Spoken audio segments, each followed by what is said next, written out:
नमस्कार फ्रेंड्स, रोज वॉइस में आपका स्वागत है। आज का कहानी का शीर्षक है भूखा राजा और गरीब किसान की कहानी। सालों पहले नगर का राजा अपने राज्य में रात को अपना रूप बदलकर घूमता था।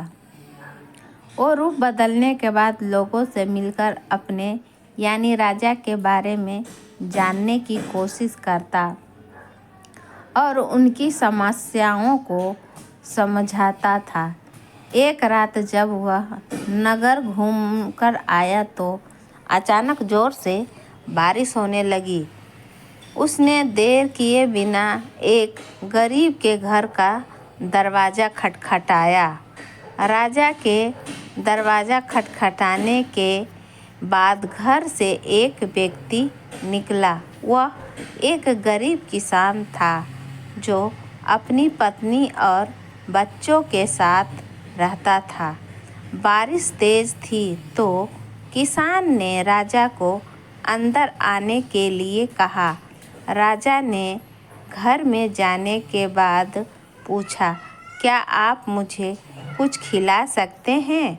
मुझे बहुत तेज भूख लगी है। तो गरीब किसान और उसका परिवार 3 दिनों से भूखा था और उसके घर में एक भी दाना अन्न का नहीं था। किसान के मन में हुआ कि भले ही हम भूखे हैं, लेकिन अपने अतिथि को यूँ भूखा नहीं रख सकते। अब किसान ये सोच कर बेचैन हो गया कि अपने अतिथि का पेट कैसे भरा जाए। तभी उसने घर के सामने वाली दुकान से चावल चुराने की तरकीब सोची। उसने सिर्फ अतिथि के लिए ही 2 मुट्ठी चावल लिया और उसे पकाकर राजा को खिला दिया। तब तक बारिश रुक गई थी और राजा अपने घर चला गया। दूसरे दिन दुकान का मालिक अनाज की चोरी की शिकायत लेकर राजा के पास पहुंचा। राजा ने दुकान के मालिक और उस गरीब किसान को अपनी सभा में प्रस्तुत होने का आदेश दिया। सबसे पहले सभा में पहुंचे किसान ने राजा के सामने जाकर अपनी चोरी का इल्ज़ाम कबूल कर लिया और बीती हुई रात की पूरी बात राजा को बता दी। किसान राजा से कहता है कि मैंने चोरी की, लेकिन मेरे परिवार ने उस अनाज का एक निवाला भी नहीं खाया। गरीब किसान की बातें सुनकर राजा बहुत दुखी हुआ और उसने किसान को बताया कि अतिथि के रूप में मैं स्वयं तुम्हारे घर आया था।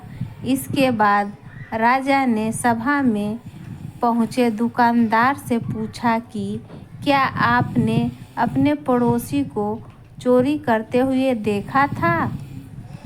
दुकानदार ने जवाब दिया कि हाँ, मैंने इसे रात में चोरी करते हुए देखा था।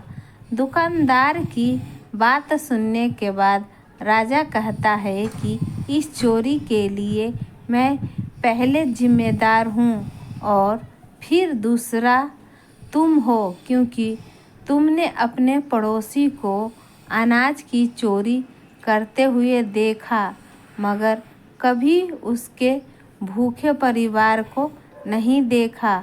तुम अपने पड़ोसी होने का धर्म बिल्कुल निभा नहीं पाए।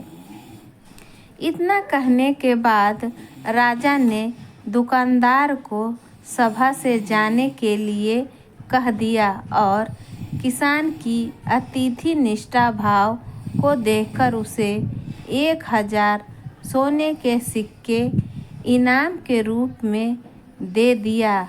अगर कोई आस-पास रहने वाला मुसीबत में है तो हमें उनकी मदद करनी चाहिए। फ्रेंड्स, ऐसी कहानी सुनने के लिए इस चैनल से बने रहें। इस वीडियो को लाइक करें, शेयर करें। अगर आप इस चैनल पर नए हैं तो चैनल को सब्सक्राइब